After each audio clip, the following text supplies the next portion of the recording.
अस्सलामुअलैकुम गाइस, कैसे हैं आप। उम्मीद करता हूं कि आप सब खैरियत से होंगे, खुश होंगे और हमारी दुआ है कि आप हमेशा खुश हैं, हंसते और मुस्कुराते रहें।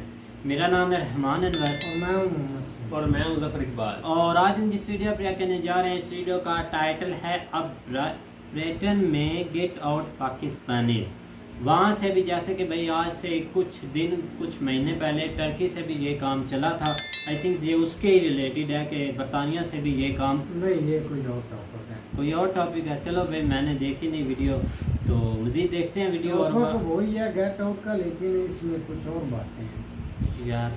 चलो वीडियो भाई देखते हैं कि और क्या टॉपिक है। अगर वीडियो पसंद आए तो लाइक सब्सक्राइब जरूर कीजिएगा और कमेंट में अपनी राय के साथ ज़रूर कीजिएगा। चलो वीडियो करते हैं शुरू।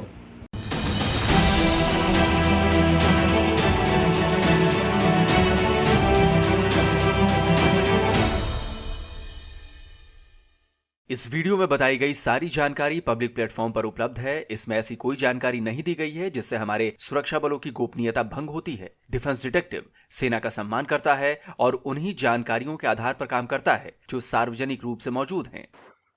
नमस्कार दोस्तों, डिफेंस डिटेक्टिव के एक और एपिसोड में आप सभी का स्वागत है। मैं हूं आलू।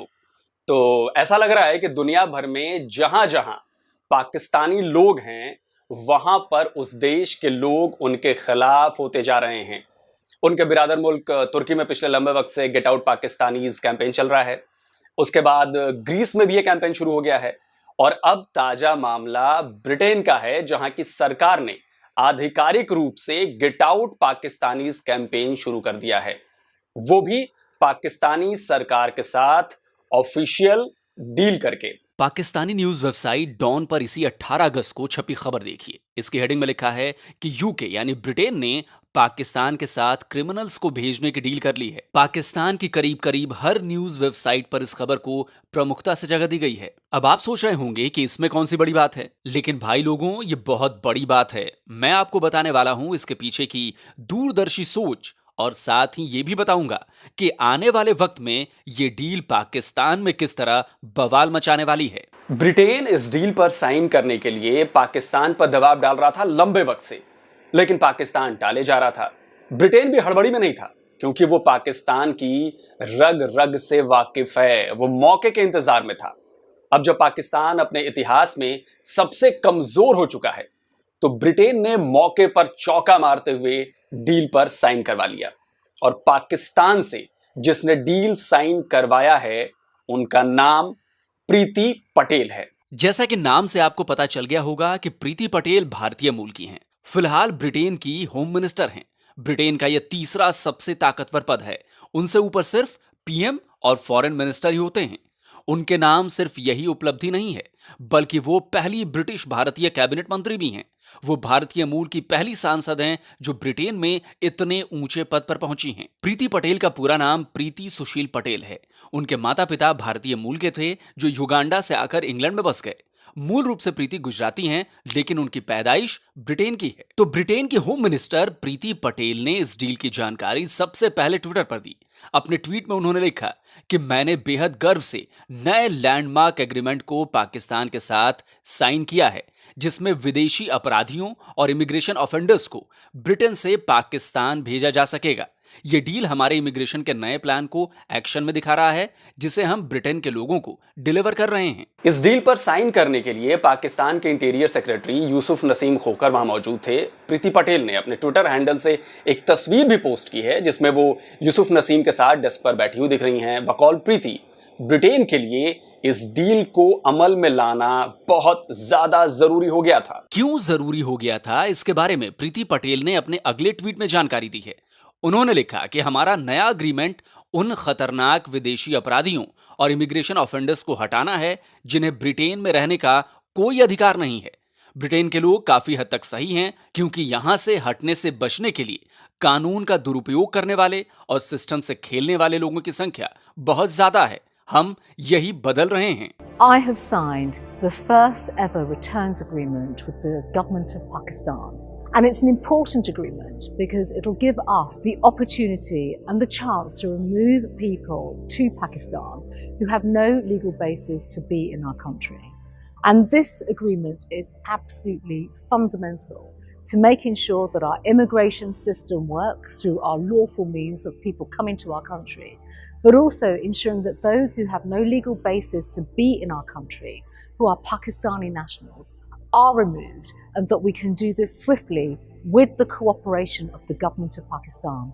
यानी इस अग्रीमेंट का सीधा सा मतलब ये है कि ब्रिटेन की सरकार ने पाकिस्तानी सरकार से कागजों पर लिखवा लिया है कि वो जब चाहे तब जिसे चाहे उसे ब्रिटेन से सीधे पाकिस्तान डिपोर्ट कर सकते हैं।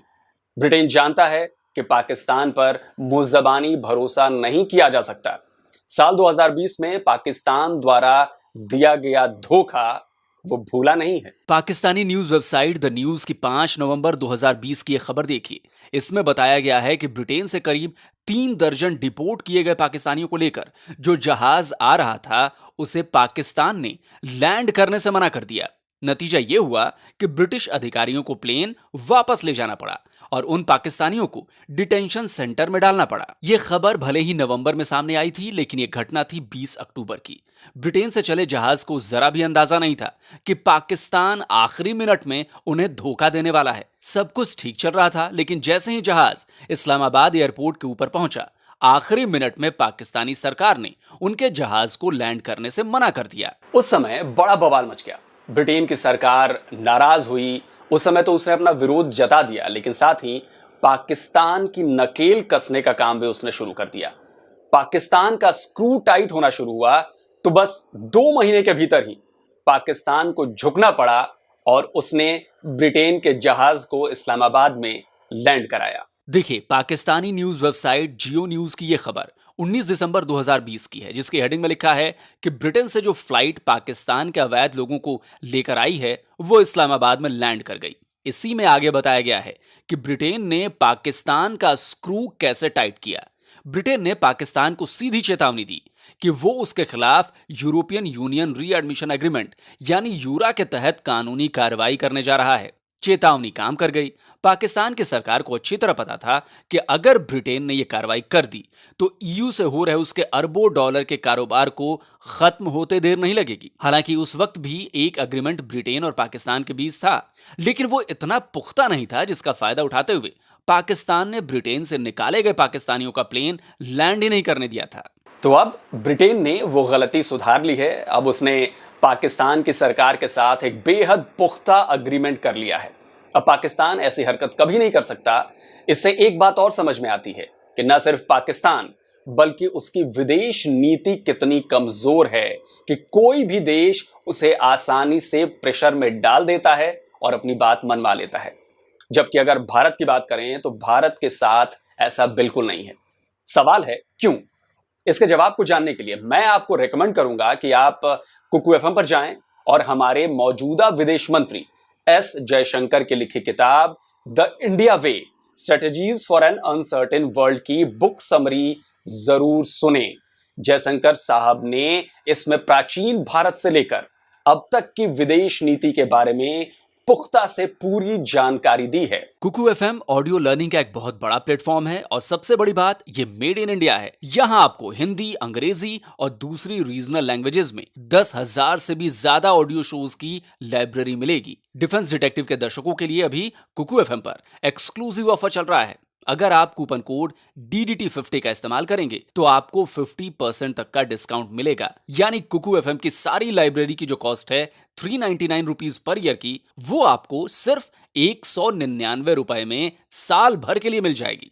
ये ऑफर पहले 250 यूजर्स के लिए ही वैलिड है। इसका लिंक आपको नीचे कमेंट और डिस्क्रिप्शन बॉक्स में मिल जाएगा। तो 199 रुपए में आपको ज्ञान का इतना बड़ा खजाना कहीं और नहीं मिलेगा। तो वापस आज के अपने टॉपिक पर लौटते हैं। ट्विटर पर ब्रिटेन के होम सेक्रेटरी प्रीति पटेल ने जैसे ही पाकिस्तान से हुई डील का ऐलान किया, वहां पर दुनिया भर से कमेंट्स की बाढ़ आ गई। एक शख्स ने तो उन्हें शैतान तक कह दिया। प्रीति पटेल के ट्वीट पर मुझे कमेंट दिखा मोहम्मद मोसेस गार्सिया के हैंडल से। इसमें उसने प्रीति पटेल यूके इन पाकिस्तान और पाकिस्तान इन यूके को भी टैग किया है और लिखा है कि ब्रिटेन जैसे खूबसूरत देश के लोगों को बहुत गर्व होगा जब भारतीय home secretary miss Patel Liz Truss के द्वारा सोमवार 5 सितंबर से पहले या बाद में निकाली जाएंगी। मोहम्मद मोसेस की प्रोफाइल मैंने चेक की तो ये अपने आप को सोशल मीडिया इन्फ्लुएंसर बता रहा है, लंदन में रहता है और ट्विटर को इसने जुलाई 2020 में ज्वाइन किया है। वैसे खुद को सोशल मीडिया इन्फ्लुएंसर करार दे रहा है और फॉलोअर हैं सिर्फ 17। खैर, वापस आते हैं इसके ट्वीट पर।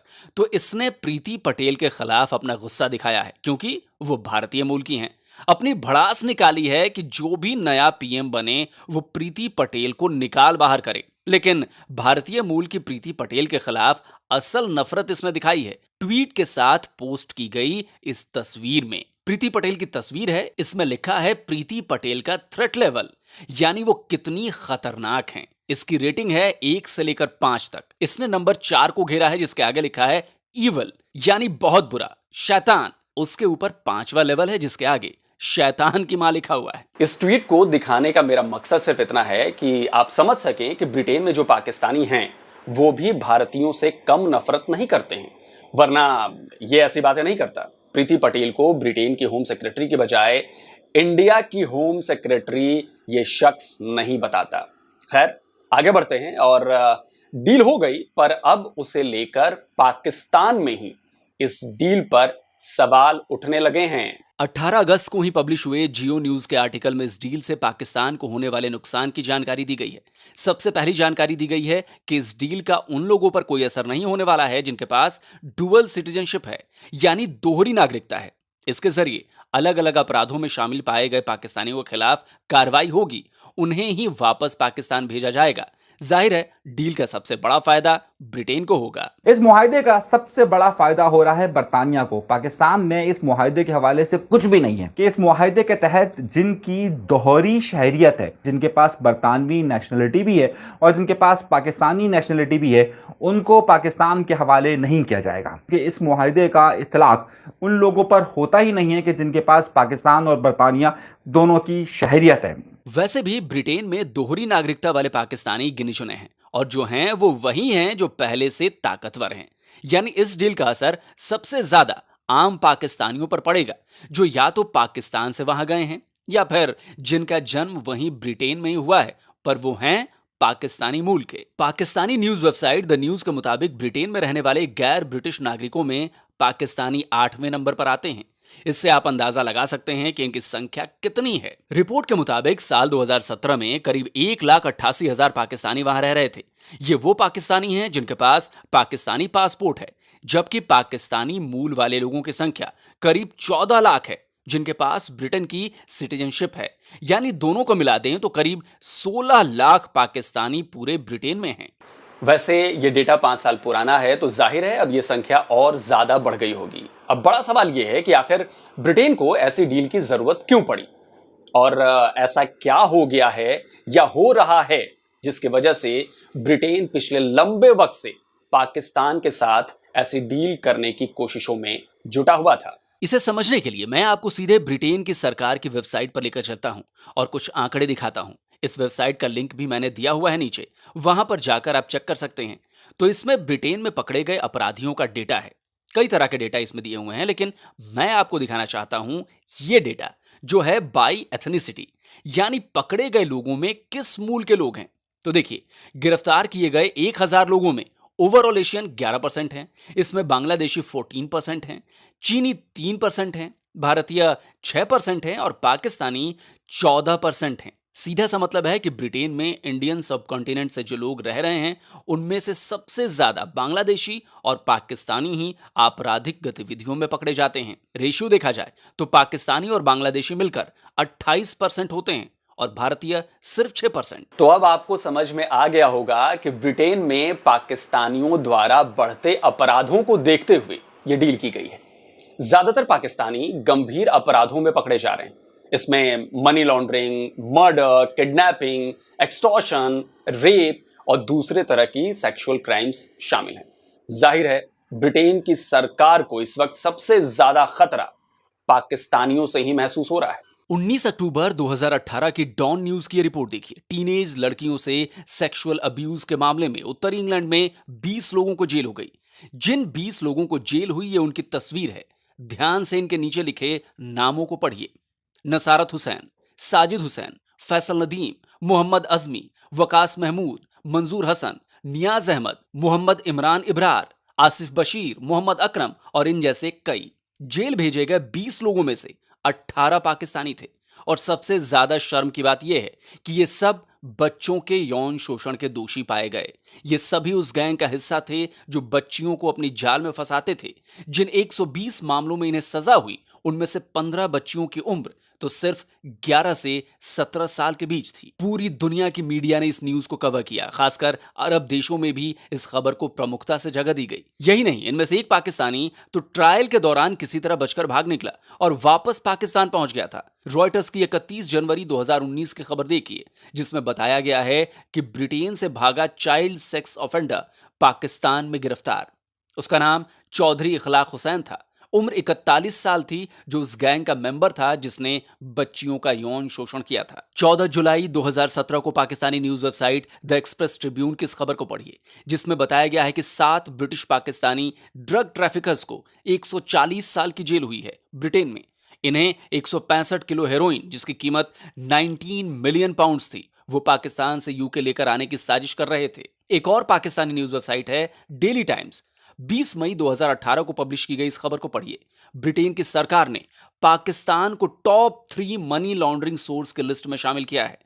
मनी लॉन्ड्रिंग तो आप समझते हैं ना, पैसा बिना किसी की नजर में आए कहीं से कहीं पहुंचा देना, जिसमें आतंकी संगठन तक शामिल होते हैं। एबीसी न्यूज की यह खबर 29 जनवरी 2020 की है।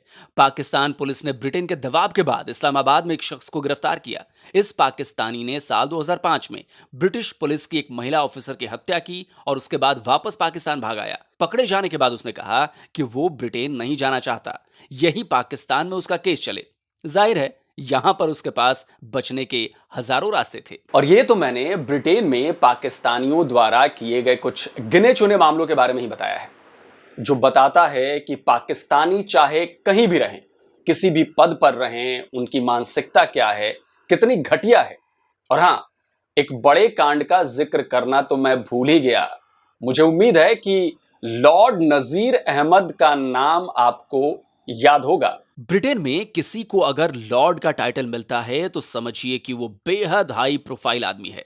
लॉर्ड नजीर अहमद पाकिस्तानी मूल का है। उसे इसी साल फरवरी में 5 साल की सजा दी ब्रिटेन की एक कोर्ट ने, क्योंकि उसे दोषी पाया गया एक बच्चे और एक बच्ची के यौन शोषण का। लॉर्ड नजीर अहमद ब्रिटेन की एलीट क्लास में आता था। अब आप सोच सकते हैं कि पाकिस्तानी मूल के लॉर्ड नजीर का माइंडसेट क्या रहा होगा। आपने पैटर्न देखा, पाकिस्तानी चाहे कहीं भी रहें, टर्की में रहें, ग्रीस में रहें या फिर ब्रिटेन में रहें, किसी भी पोस्ट पर रहें, कितने भी पढ़े लिखे हों, उनके दिमाग में हर वक्त लड़कियों और महिलाओं को लेकर ऐसे ही बुरे ख्याल चलते रहते हैं। तभी तो ब्रिटेन ने जिस शख्स को अपनी इतनी बड़ी उपाधि से नवाजा, जिसे लॉर्ड बनाया, उसने भी वही किया जो ज्यादातर पाकिस्तानी करते आ रहे हैं। ब्रिटेन के होम ऑफिस के मुताबिक जेलों में जितने क्रिमिनल्स को रखा गया है, उसके अनुसार पाकिस्तानी समुदाय ब्रिटेन में 7वें सबसे बड़े विदेशी अपराधी हैं।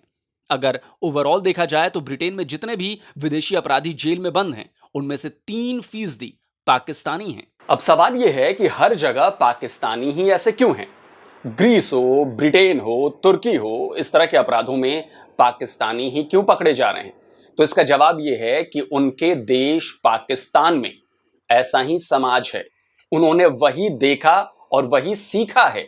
मैं हर पाकिस्तानी के लिए ऐसा नहीं कह रहा हूं, लेकिन चाइल्ड सेक्स अब्यूज पाकिस्तान में बेहद आम है। और मैं ये बातें हवा में नहीं कह रहा हूं, इसका भी सबूत मैं आपको पेश करता हूं। Pakistani news website the express Tribune की रिपोर्ट देखिए, 26 जून 2020 की है, जिसकी हेडिंग में लिखा है कि child sexual abuse, let's talk before it's too late. Hindi में इसका मतलब हुआ कि बच्चों के साथ यौन शोषण बहुत ज्यादा देर हो जाए, उससे पहले इस पर बात करें। इस खबर में बताया गया है कि किस तरह पाकिस्तानी समाज में चाइल्ड सेक्सुअल अब्यूज की बेहद गहरे तक पैठ है। इसी फील्ड में काम कर रहे पाकिस्तानी एनजीओ साहिल की साल 2019 की रिपोर्ट का जिक्र किया गया है, जिसमें बताया गया है कि बच्चों के साथ सेक्सुअल अब्यूज मामलों में कमी तो आई है, पर बावजूद इसके ये पाकिस्तान की बड़ी समस्याओं में से एक है। रिपोर्ट के मुताबिक औसतन पाकिस्तान में हर रोज 8 बच्चे इसका शिकार होते हैं। पीड़ित बच्चों की उम्र 6 साल से लेकर 15 साल तक है और सबसे ज्यादा हैरान करने वाली बात यह है कि शिकार बच्चों में लड़कियों के मुकाबले लड़के ज्यादा हैं। और ज्यादा विस्तार से जानना हो तो मैंने पाकिस्तान में की गई एक रिसर्च का लिंक भी दिया हुआ है, जिसे एनजीओ साहिल से मिले डेटा के आधार पर किया गया है। इसे मोहम्मद अब्दुल्ला अवैस, हमिता नारिजो और माइक पार्कर ने तैयार किया है, जिससे आपको पता चलेगा कि पाकिस्तानियों के माइंडसेट का कि आखिर वो ऐसा क्यों करते हैं। तो ब्रिटेन की सरकार ने पाकिस्तानियों के इस क्रिमिनल माइंडसेट को भांप लिया है। वो जानते हैं कि जितनी संख्या पाकिस्तानी मूल के लोगों की वहां पर हो गई है, उससे भविष्य में और ज्यादा मुश्किलें आने वाली हैं। इसीलिए उन्होंने पाकिस्तान को मजबूर कर दिया इस डील पर साइन करने के लिए।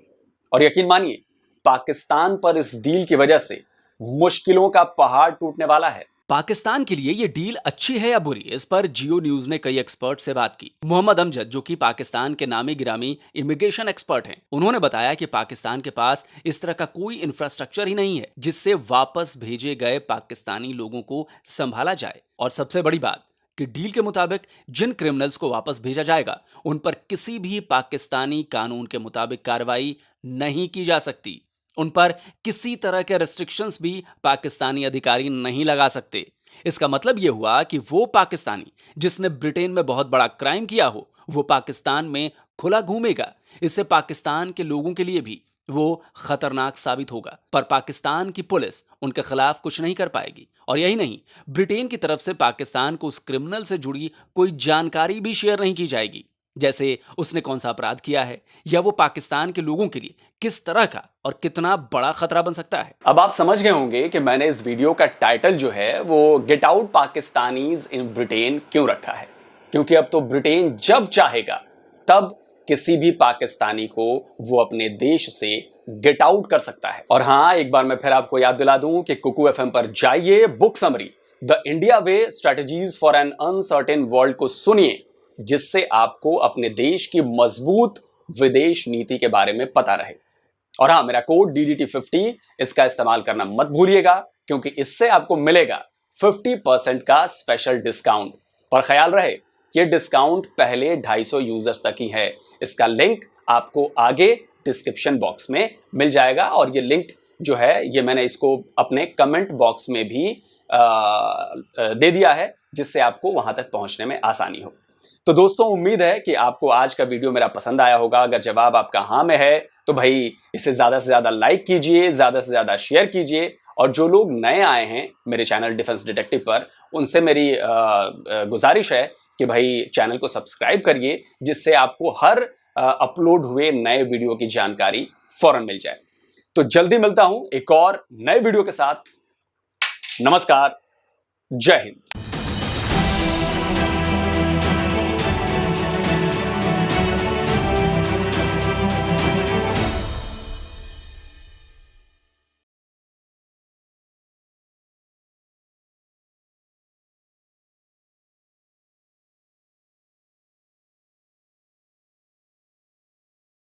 हाँ जी गाइस, तो जैसा कि आप वीडियो देख रहे थे, तो वीडियो भाई ये है कि पाकिस्तानी को निकाला जा रहा है। भाई क्यों ऐसा सलूक हो रहा है पाकिस्तानियों के साथ? क्योंकि अब पहले तो थोड़ी बहुत खबरें मिलती थी, अब भाई दिन ब दिन ये ना काम बढ़ता ही जा रहा है। पाकिस्तान के रिलेटेड जो न्यूज़ है ना भाई, वो कुछ ज़्यादा ही आने लग गई हैं। कोई इधर कुछ कर रहा है, कोई उधर कुछ कर रहा है कि पाकिस्तान में ये हो रहा है, पाकिस्तान में वो हो गया।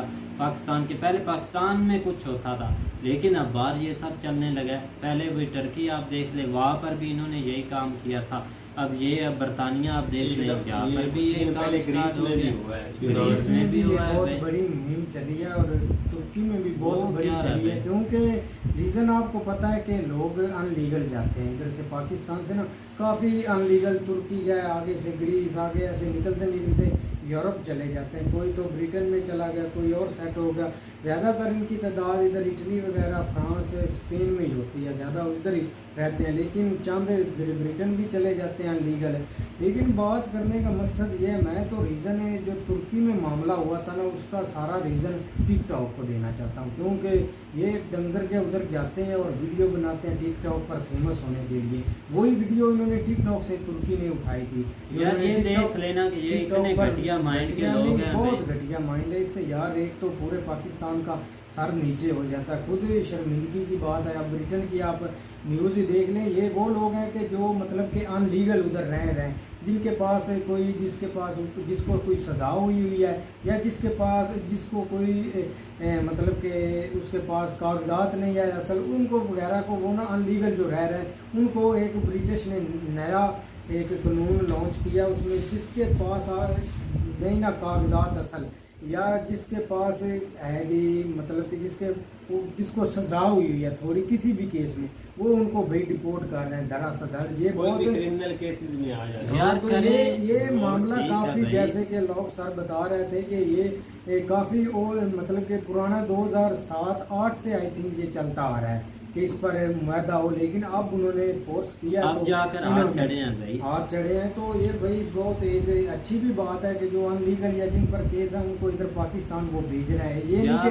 सारे उधर भेज रहे हैं। यार अब वो ठीक है, मेरी बात सुने ना कि ये वहाँ पर रह रहे हैं, लीगल रह रहे हैं, जैसे मर्जी रहें भाई बेशक, लेकिन ये जो वहाँ पर काम कर रहे हैं ना, ये तो ना करे। इतने घटिया ये कैसे बन गए। वैसे तो ये हम मुसलमान हैं, अगर मुसलमान ऐसे भाई काम करते हुए अच्छे तो नहीं लगते, लेकिन इन्होंने भाई सारे अरब ममालिक में भी इनकी न्यूज़ चलाई गई है, पूरा वर्ल्ड इसको भाई कवर कर रहा है। तो वो क्या बोलेंगे कि ये भाई देख लें कि पाकिस्तानी हैं और फिर ऊपर से ये मुसलमान हैं, किस वजह से पाकिस्तान बना। ये चीज़ें बहुत भाई बंदे के माइंड में आती है। क्योंकि अभी यहाँ पर आप देख लें कि 2-3 दिन का वाक़या, 2 लड़कियाँ यहाँ पर आई थी विजिटर, उनके साथ इन्होंने क्या हाल उनका भाई किया। उसके पहले एक लड़की के साथ क्या किया, उसके बाद एक और, चलो छोड़े भाई। यहाँ पर रोज़ वाक़े हो रहे हैं कि बस ऐसे ही तंग नज़र जो है ना वो बहुत ज़्यादा तंग नज़र हो गए हैं भाई ये लोग, कि इनको पता नहीं हो क्या गया। अब देखा जाए तो अब आप ऑल ऑफ सारा मतलब ब्लेम पाकिस्तान को नहीं डाल सकते। 2017 से 2021 तक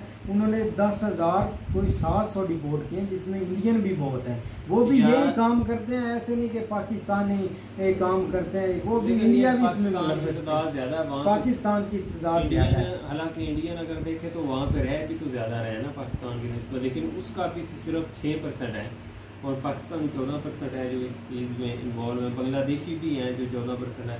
लेकिन जो भी है यार, बात तो यही है ना कि ये एक शर्मिंदगी वाली बात है मुल्क के लिए। तो पहले कौन सा इन्होंने झंडा लगाया हुआ है अच्छाई का, आप जो है ना इस तरह के अगर काम होंगे तो फिर जारी बात है फिर वो ज़्यादा बेइज्जती बनती है। बिल्कुल भाई, इन्होंने जो कुछ वहाँ पर करना था इन्होंने भाई कर दिया। लेकिन रही बात ये कि ब्रिटिश की वो मतलब कि जिसने ये फैसला दिया वो इंडिया की, ये मतलब कि आपस की जोड़ लेते हैं।